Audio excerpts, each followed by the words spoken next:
नमस्ते, मैं एडवोकेट पूजा बड़ौतिया फिर एक न्यू सूचना के साथ आपके सामने प्रस्तुत हुई हूँ। उम्मीद है कि आप लोगों को कहीं ना कहीं काम आएगी आपके दैनिक जीवन में। आज हम बात करते हैं 498A धारा के लिए, जो आईपीसी से संबंधित है, जिसको क्रूअल्टी की धारा भी बोला जाता है, उत्पीड़न की धारा भी बोला जाता है। आजकल के माहौल और सामाजिक कुरीतियों को देखते हुए एक सुप्रीम कोर्ट ने एक बहुत ही बड़ा फैसला लिया है, जो कि लेना बहुत ज़रूरी भी हो गया था पुरुषों के हित में, कि आजकल जितने केस देखे जा रहे हैं कानूनी तौर पर, उसमें से कहीं 60%, हम बल्कि मान लें कि 60 से 70% झूठे मामले आ रहे हैं पुरुषों के खिलाफ, और पुरुषों को प्लस उनके परिवार को, दोनों को बहुत ही मुश्किल का सामना करना पड़ रहा है। वो अपनी कोई बचाव की प्रक्रिया, उनके लिए कुछ ऐसे कोई सेक्शंस आईपीसी में नहीं है कि वो उसमें अपना बचाव कर सकें। तो सुप्रीम कोर्ट में इसमें बहुत अच्छा अहम कदम उठाया है। एक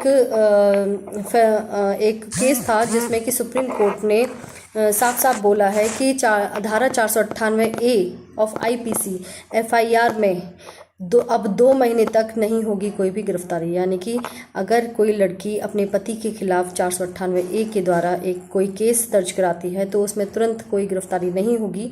2 महीने तक का समय उसमें दिया जाएगा। उसमें कुछ प्रक्रियाएं की जाएंगी, जिसके बाद उसकी जांच रिपोर्ट जो आएगी उसके आधार पर ही गिरफ्तारी होगी, अन्यथा नहीं होगी। इस केस में सुप्रीम कोर्ट ने इलाहाबाद हाई कोर्ट के दिशा निर्देश जो निकाले गए थे उनका समर्थन किया है, और सभी मामले पहले फैमिली वेलफेयर कमेटी में भेजने का डायरेक्शन दिया है। जिसमें क्या होगा कि जो 2 महीने का कूलिंग पीरियड होगा, इसमें एफआईआर दर्ज करने के बाद 2 महीने तक कोई भी गिरफ्तारी नहीं होगी।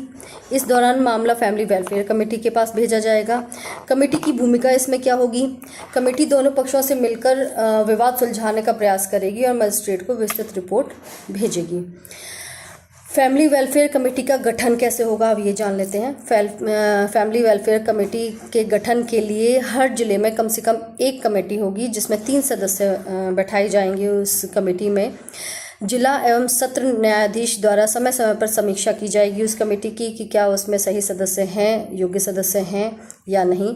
और कमेटी के सदस्यों को गवाह के रूप में नहीं बुलाया जाएगा, ताकि पार्शियलिटी से बचा जाए, कोई बायस पैदा ना हो किसी भी केस में।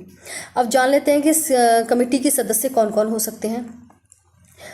युवा मध्यस्थ होंगे उसमें, यानी कि 5 साल तक के अनुभव वाले वकील या कानून के वरिष्ठ छात्र जिनको बहुत अच्छी कानूनी ज्ञान हो, जिनको एक्सपीरियंस हो, उनको बिठाया जाएगा उस कमेटी में। प्रतिष्ठित और मान्यता प्राप्त सामाजिक कार्यकर्ता उस कमेटी के सदस्य होंगे। सेवानिवृत्ति न्यायिक अधिकारी उस कमेटी के सदस्य होंगे, और वरिष्ठ न्यायिक या प्रशासनिक अधिकारियों की शिक्षित पत्नियां भी उस कमेटी की सदस्य बनेंगी, ताकि जो केस झूठे ना होकर जो सच में उत्पीड़न हो रहा है महिलाओं के साथ, उसमें कहीं ना कहीं जांच के लिए योग्यताएं महिलाओं के द्वारा होना आवश्यक है। अब हम जान लेते हैं कि कमेटी का कार्य प्रणाली कैसा होगा, यानी कि बैठक का आयोजन किस तरह का होगा कि कमेटी विवादित पक्षों और उनके 4 वरिष्ठ बुजुर्ग सदस्यों को बुलाएगी, दोनों पक्षों के। उसके बाद विचार विमर्श होगा। 2 महीने के भीतर मुद्दों और गलतफहमियों को सुलझाने का प्रयास किया जाएगा, जिससे कि कभी कभी होता है कि कुछ रिश्ते शादी के सिर्फ ईगो में आके टूट जाते हैं। कोशिश की जाएगी कि वो ईगो बीच में ना आड़े आए दोनों पक्षों से, और मामले सुलझ जाएं, और शादी को बचाने की कोशिश की जाएगी। उसके बाद इन 2 महीनों में जितनी प्रक्रिया से कोई रिपोर्ट तैयार की गई होगी, कमेटी की जो विस्तृत रिपोर्ट तैयार की जाएगी, उसे संबंधित मजिस्ट्रेट या पुलिस को भेजा जाएगा। जांच प्रक्रिया में क्या बदलाव किए गए हैं, आइए जान लेते हैं सुप्रीम कोर्ट के द्वारा। कूलिंग पीरियड के दौरान, यानी कि जो ये 2 महीने का पीरियड होगा, इसमें पुलिस अधिकारी नामित आरोपियों की गिरफ्तारी या कोई जबरदस्ती उनके ऊपर कार्रवाई नहीं कर सकती है। दूसरा है सीमित जांच, यानी कि जांच अधिकारी परिधीय जांच जारी रखेंगे। इन 2 महीनों में उनकी भी जांच जारी रहेगी। पुलिस के थ्रू जो जांच होगी वो चलती रहेगी, जैसे कि मेडिकल रिपोर्ट, चोट रिपोर्ट, गवाहों के बयान। इसके अलावा तीसरा पॉइंट है इसमें कूलिंग पीरियड के बाद का क्या होगा, यानी कि कमेटी की रिपोर्ट, जो कूलिंग पीरियड जो 2 महीने की प्रक्रिया ये रखी जाएगी कमेटी के द्वारा, जो सुलझाव किए जाएंगे, कोशिश की जाएगी।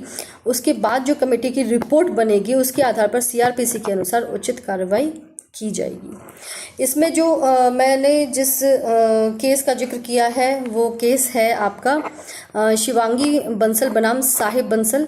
इसको हैंडल किया था मुख्य न्यायाधीश BR गवई और न्यायमूर्ति AG मसीह ने।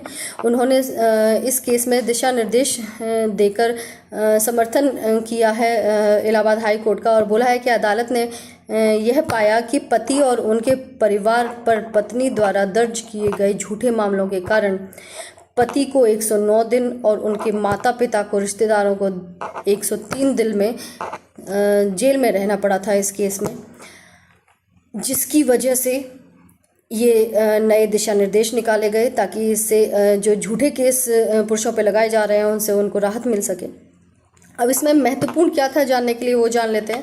यानी कि धारा 498A ऑफ IPC के तहत दर्ज मामलों में यह एक नया दिशा निर्देश है जो कि पारिवारिक विवादों को सुलझाने और झूठे मामलों से बचाव के लिए महत्वपूर्ण साबित हुआ है।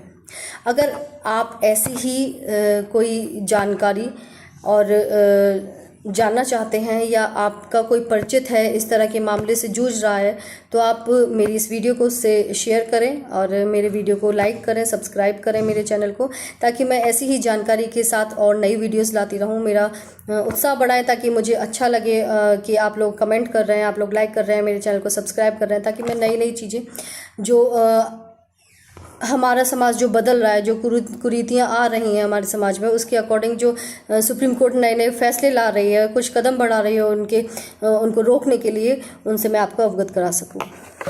धन्यवाद।